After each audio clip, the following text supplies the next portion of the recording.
What it do, what it do, what it does. How y'all doing today? Do you remember the little bit of baby Moses from last week? Well, we gonna continue talking about his life today. So Moses grew up, but he did not live with his people. His people were slaves in Egypt. Moses took care of sheep in the desert. One day Moses was with his sheep, and suddenly he saw a bush catch fire. But the bush didn't burn up. Yeah, Moses must have been rapping, and then some of his fire lyrics set flames to some nearby foliage. I have the same problems. But then a voice came from the bush. The voice said, Moses, Moses, Moses, Moses. And as soon as he heard that, Moses knew God was talking to him. God was talking to Moses from the burning bush. And Moses said, here I am. Moses is so lucky. I would love for God to speak to me through a burning bush. But I'm not allowed to play with fire anymore. God said to Moses, take off your shoes. I don't care that your feet smell like rotten onions and goat cheese. This is special ground. The Lord continued speaking, and he said, I am your God, Moses. I have seen the pain of my people.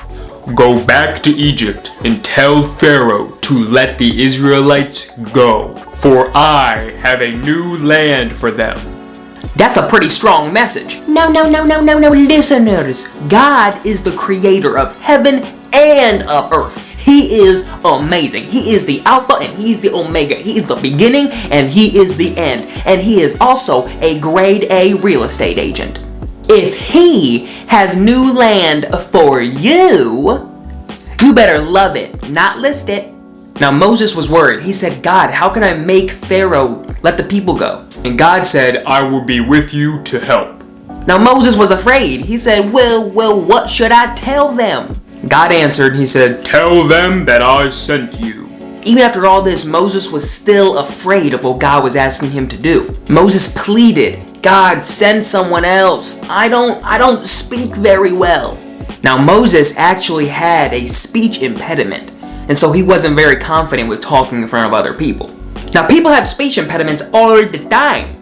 Like Mike Tyson. Mike Tyson had the lisp.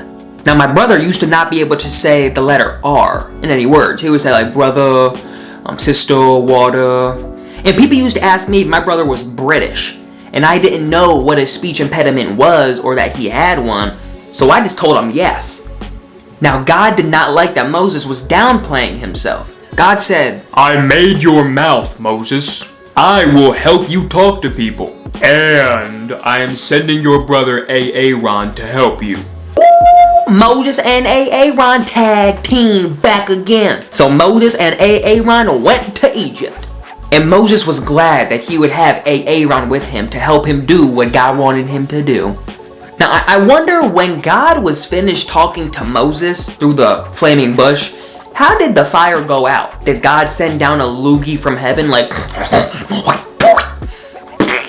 Oh, I wonder. I think the message of the story today is that God does not always use people who think that they are ready or prepared to do great things. God makes them ready by the faith that they have in Him. Moses was terrified. Moses did not want to do what God asked him to do, but God told him, I will be with you and I will help you. Now a great verse to go with this is 2 Corinthians 12:9, which says, my grace is all you need. My power is strongest when you are weak. Now the Lord is kind of known for turning things that we think are weaknesses into our greatest strengths. If you feel like you have weaknesses and you want them to become strengths, turn to God and watch Him change your weaknesses into the strengths that will propel you to be the warrior that you are made to be. I do rather hope that you enjoyed the story today.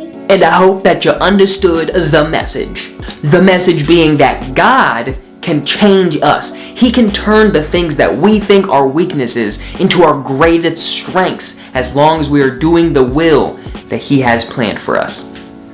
See you next week. But for real, I hope to see you next week. God bless you, and I love you.